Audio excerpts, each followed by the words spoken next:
exchange nabonye hagati yawe na Minister Olivier byari ibiki? What happened? Interested kumenya uko nayo ukurikiranye nkagerageza kureba ikibazo kirimo nkakibura. So now I want you to mbere yo kumbaza banza unsobanurire menye ibyabaye niki. Murakoze nyakubahwa Perezida wa Repubulika. Ikibazo cyabaye ko ntazi igifaransa neza ku rwego nyakubahwa Minisitiri yumvaga nkwiye kuba nkiziho. Ngerageza gushyira ijambo rye mu Kinyarwanda kugira ngo Abanyarwanda bumve. Aje kunsubiza ko ntabikoze neza. Hari ku cyumweru yakosoraga Ikinyarwanda ni ukuvuga ngo hari message yari yanditse cyangwa ubutumwa mu Gifaransa. Asubiza yavugaga kuri ishu ya Kongo, hari abo yari ibyo yasubizaga tugerageza gushyira mu Kinyarwanda. Ngira ngo ntitwabivuga neza nk'uko Igifaransa kibivuga tugerekeje. Ariko se kuvuga neza hari icyo mwanyuranyijeho se cyo yavugaga? Ntabwo twakimenye kugeza ubu kubera ko ndavuga isi ushobora kuba yaravugaga ikintu mukagisobanura mu buryo butandukanye n'ibyo yavuze. Ubwo ni nko kuvuga ngo mwavuze ibyo atavuze, ariko hari no kuvuga ibyo yavuze wenda mu rurimi we yumva rudahagije. Biratandukanye. Yego. Icyo cya kabiri nge nta kibazo mbonamo kuba wavuga ibyo navuze. N'ubu ngubu nimuva ugenda ugasobanura ibintu navuze cyangwa nashubije mu nzira iyo nabishyiragamo, ariko wenda ururimi rukagobwaho akantu gato, ntabwo ujye nabibonamo ikibazo. Ariko ugiye ugahindura ibyo navuze Yesu ukavuga ko navuze no, ubwo biba byahinduye isura. Aho niho nagira ikibazo. Niko byagenze or what happened? Ntabwo twigeze duhindura icyo yavuze, nuko tutakivuze mu Gifaransa ngira ngo cyanyacyo, kuko na message utabisobanuye mu Kinyarwanda ngo gihwanye n'Igifaransa cyiza yavuze. Noneho ushaka intambara z'ubusa kweri. Hanyuma aza gusubiza, ndabyibuka hari ku cyumweru, ngira ngo hari nuko nari njyenyine iyo mba ndi kumwe n'undi yarangiriye inama itari igisubizo natanze. Kuko naje mvuga nti ntiwigeze utubwira ikosa twakoze ngo turikosore, kuko we yagaragazaga ko dukwiye gusubira kwiga Igifaransa. Kandi koko sinkizi, ariko abo dukorana bamwe baba bagerageje. Ngira ngo naho habaye kutumvikana na nyuma ndisegura kuko ntari ku rwego wenda rwo gusubiza. Ariko wiseguriraga iki? Ko nashubije Minisita ndi umunyamakuru muri urwo buryo. N'ubu ndacyasaba imbabazi. Oya, bishoboka. Ahubwo azagusaba imbabazi ariwe. Kuko ibi bya protocol iby'abajanesi ntabwo birimo protocol. Yes, ndabona ushaka icyo kintu ndashaka kuko nabonye hari ugusaba imbabazi sinabyumva.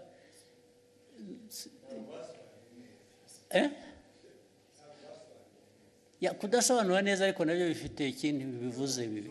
Neza ni ukuvuga ko ibyavugwaga mu Gifaransa sibyo byavugwaga mu Kinyarwanda. Biratandukanye.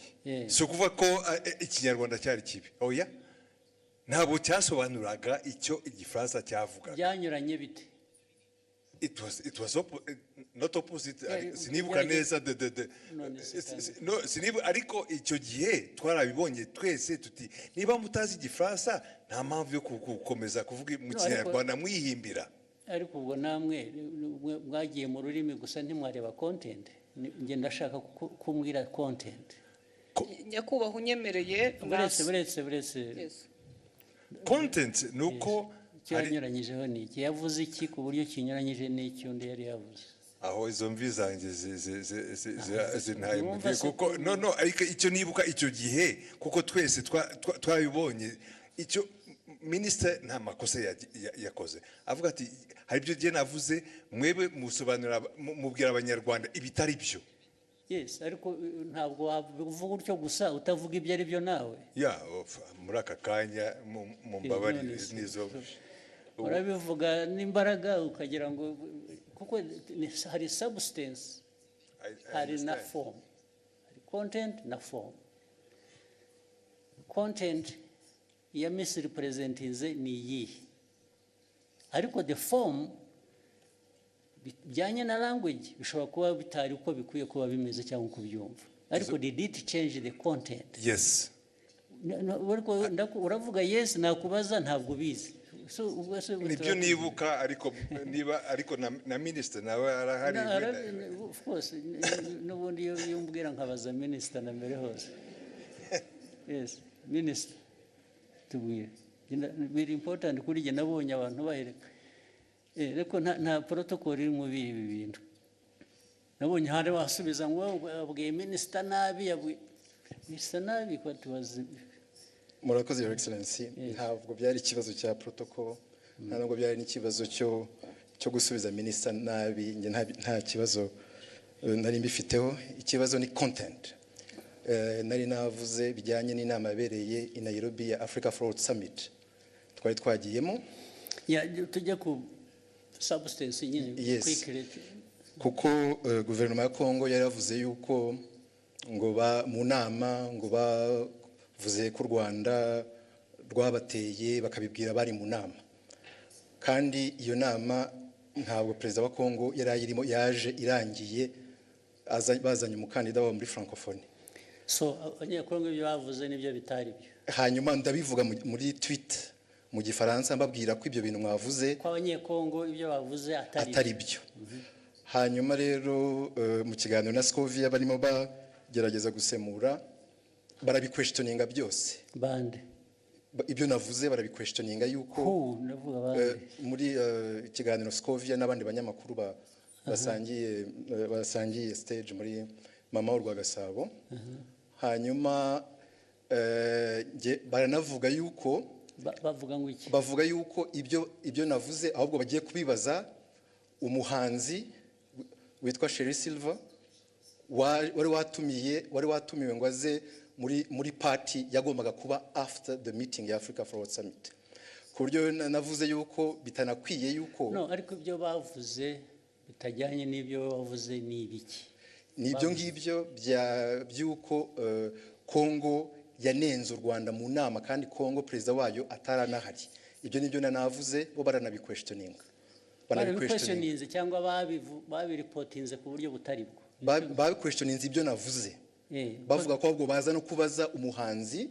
Babiquestioninze bavuga ko ibyo wavuze bitari byo, nicyo cyangwa ko bitari byo, ko bitumvikana, ko ahubwo baza kubaza uwo muhanzi ko ari wewe uza kubisobanura. Ikitarumvikanaga ngo nikize.